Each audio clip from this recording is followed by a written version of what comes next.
Voulez-vous savoir pourquoi beaucoup de relations amoureuses se brisent face à une épreuve? Veuillez donc regarder cette vidéo et écouter son contenu jusqu'à la fin. Nous vous saluons dans le précieux nom de Jésus-Christ, le Dieu véritable. Et nous vous rappelons que sur notre chaîne, nous partageons des enseignements sur la parole de Dieu et des leçons de vie. Merci de vous abonner à notre chaîne pour ne pas perdre nos vidéos ou pour ne plus manquer nos prochaines vidéos. Merci aussi d'aimer, commenter et partager nos vidéos avec vos proches et connaissances pour que ces enseignements et leçons leur parviennent aussi. Retenez que c'est poussé par le Saint-Esprit de Dieu que ce texte est rédigé par le docteur Mozingo Bonga Stanislas Jr. Et il a tenu à en faire une vidéo pour édifier les gens à travers le monde. Sans plus tarder, allons dans la quintessence de ce texte. Depuis la nuit de temps, l'humanité assiste à des affaires des couples qui se divisent, des relations qui se brisent lorsque les deux partenaires font face à une épreuve ou à des épreuves. Franchement, sachez que beaucoup de couples ou relations n'ont pas de fondement solide. Il suffit que le vent souffle, leur couple ou leur relation prennent aussi fin. Ils rompent et chacune va de son côté. Retenez que beaucoup de couples, beaucoup de relations ne sont pas fondées sur de bases solides qui sont la parole de Dieu, l'amour sincère, la bonne gestion des épreuves, etc.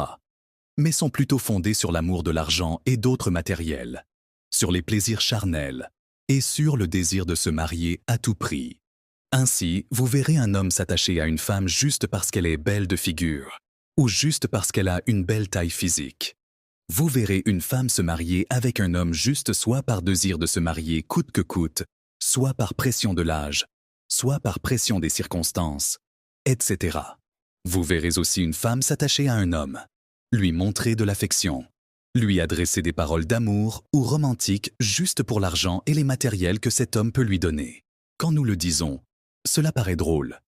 Mais si vous examinez les gens en profondeur, au-delà de ce qu'ils affichent en public, au-delà des apparences amoureuses qu'ils montrent en public, vous verrez que dans leur couple ou dans leur relation, Jésus-Christ n'est pas au centre de tout.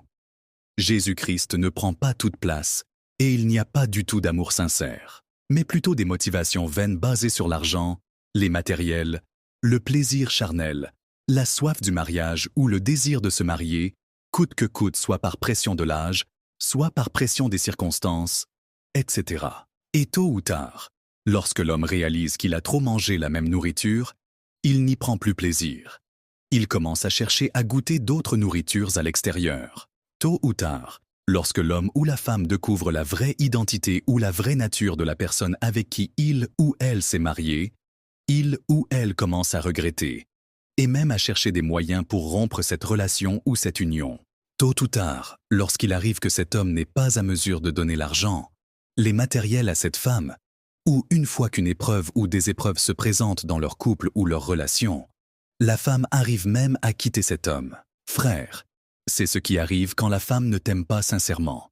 Mais elle a tenu à être avec toi, à te montrer de l'affection, à t'adresser des paroles d'amour et autres juste à cause de ton argent et tes autres biens matériels. Puisque la raison pour laquelle elle a accepté d'être en couple avec toi est ton argent et ou tes autres biens matériels. Sache que, le jour où Dieu permettra que tu passes par une épreuve ou des épreuves, elle tiendra à rompre la relation avec toi. Plus grave, elle pourra même te prendre ce qui te reste et partir avec. Sachez que dans beaucoup de couples, dans beaucoup de relations, il n'y a pas d'amour sincère. Notez aussi que beaucoup de couples, beaucoup de relations dans ce monde ne sont pas de la volonté de Dieu. Mais ces couples ou ces relations existent à cause des motivations vaines d'hommes et femmes, des motivations basées sur l'argent, les matériels, le plaisir charnel, la soif du mariage ou le désir de se marier coûte que coûte, soit par pression de l'âge, soit par pression des circonstances, etc. Dans ces couples, dans ces relations, vous voyez les partenaires se dire aussi prier ou fréquenter les églises, etc. Mais au fond, ils ne mettent pas Jésus-Christ au centre de leur couple ou de leur relation. Jésus-Christ n'occupe pas toute place dans leur couple ou leur relation. Ils ne bâtissent pas leur couple ou leur relation sur le roc qui est la parole de Dieu, l'amour sincère, la bonne gestion des épreuves, la communication, la compréhension, l'humilité, le pardon, la patience, la persévérance, la réciprocité, l'altruisme, etc. Dans beaucoup de couples, Dans beaucoup de relations dans ce monde, derrière les apparences d'amour, ou derrière ce que les partenaires affichent en public, il se cache trop d'hypocrisie, des intérêts financiers, matériels et charnels. Pour vous en rendre compte, que Dieu permette seulement qu'un vent souffle dans ces couples ou ces relations. Et vous verrez que ces couples ou ces relations n'existeront plus. Ceci prouve à suffisance que la mise en pratique de la parole de Dieu, l'amour sincère, la bonne gestion des épreuves, la communication, la compréhension, l'humilité, le pardon, la patience, la persévérance, la réciprocité, l'altruisme, etc., n'existe quasiment plus dans les couples ou relations en ces temps. Les hommes cherchent plutôt à satisfaire leurs besoins charnels, et les femmes de leur côté courent aussi à la recherche de la satisfaction de leurs besoins charnels, et surtout de leurs besoins financiers et matériels. Au lieu de travailler pour chercher à gagner l'argent et les matériels, les femmes tiennent plutôt à chercher les hommes sur qui déposer leur fardeau. Là où elles trouvent que leurs besoins financiers et matériels seront satisfaits, elles commencent à faire semblant d'aimer sincèrement. Elles commencent à avoir des paroles romantiques, des paroles d'amour. Elles commencent à montrer une certaine affection, à poser quelques actes d'amour, à céder même leur corps, etc. Cependant, tout cela n'est pas motivé par l'amour sincère, mais plutôt par la recherche de la satisfaction de leurs besoins financiers, matériels et charnels. La soif du mariage ou le désir de se marier coûte que coûte, soit par pression de l'âge, soit par pression des circonstances, etc.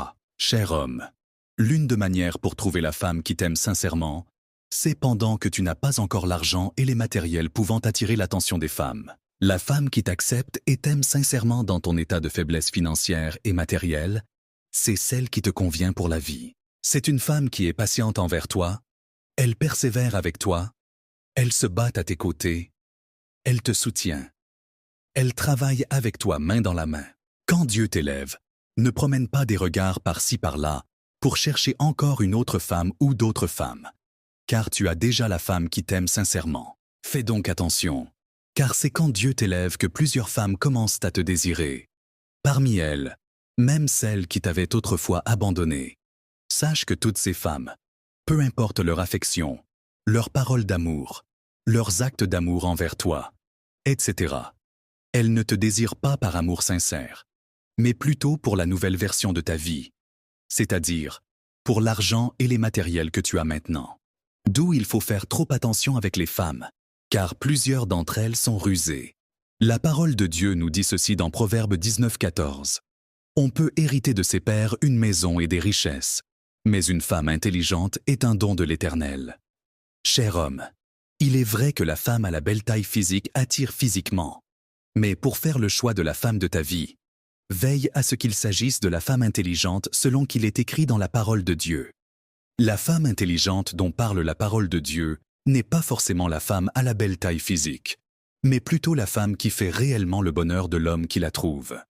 Pour trouver cette femme, la manière par excellence est de la demander à Dieu, c'est-à-dire prier Dieu pour qu'il t'éloigne des femmes Jézabel, des femmes matérialistes, des femmes amoureuses de l'argent, et qu'il t'envoie une femme intelligente selon la parole de Dieu. Merci pour votre attention. Nous vous rappelons que sur notre chaîne, nous partageons des enseignements sur la parole de Dieu et des leçons de vie. Merci de vous abonner à notre chaîne, d'aimer, commenter et partager nos vidéos avec vos proches et connaissances pour apporter votre soutien à la chaîne. À nous revoir à la prochaine vidéo si le Seigneur Jésus-Christ, le Dieu véritable, nous le permet. D'ici là, portez-vous bien.